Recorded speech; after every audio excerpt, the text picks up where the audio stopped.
kujtonin PDK-n e pas luftës. Absolutisht, ka qenë shumë e ashpër. Nëse nalesh me pa 2005-2010, vetëvendosja ishte si kur PDK-ja 2000 deri në 2006-2007.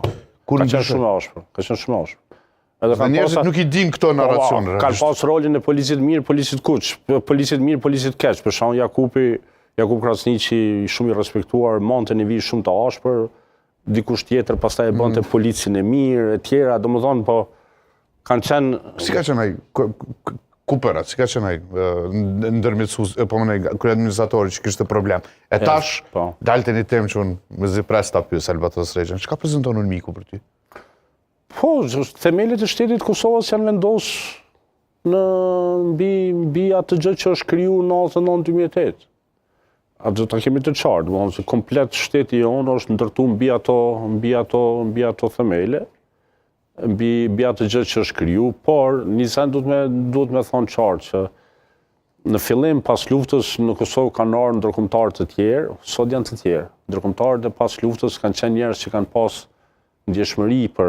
Kanë qenë vërtet apo ne i kemi parë më të shenjtë se sa që ishin? Jo, dëgjoj. Ata që erdhën asu kohë, ishin njerëz që kishin një farë ndjeshmërie për çka kishte ndodhur. Domethënë historia e Kosovës, vujtjet e popullit të Kosovës, gjëra.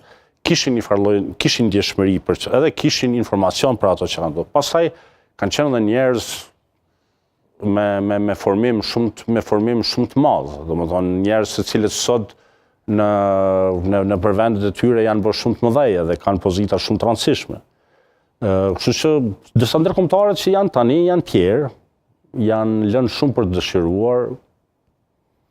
Edhe mua më vjen shumë keq kur njerëzit flasin për ndërkombëtarët me mendjen e viteve 2000. Nuk është e njëjta gjë. Nuk është e njëjta gjë. Mirë, tash kur ka kaluar një kohë gjatë, Albatos, unë e di rolin tënd dhe punën tënde.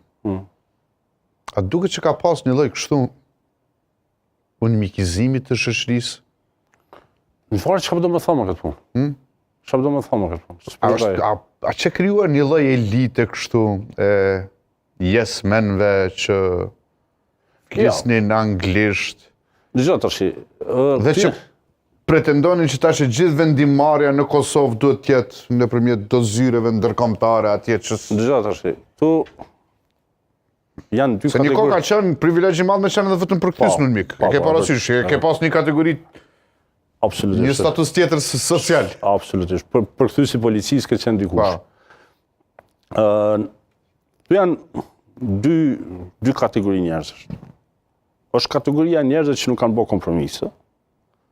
Edhe unë mendoj që brezi i politikës asaj kohe, që janë marrë aktivistët që kanë ndërtuar proceset, nuk kanë bërë kompromise. Dhe pavarësisht sa kafe ja kanë qitë ndërkombëtarë, sa dreka ja kanë ftu, sa e kanë marrë me të mirë. Aja kanë qenë një brez i njerëzve që nuk kanë mundur të manipulohen. Edhe ki pastaj komponentën e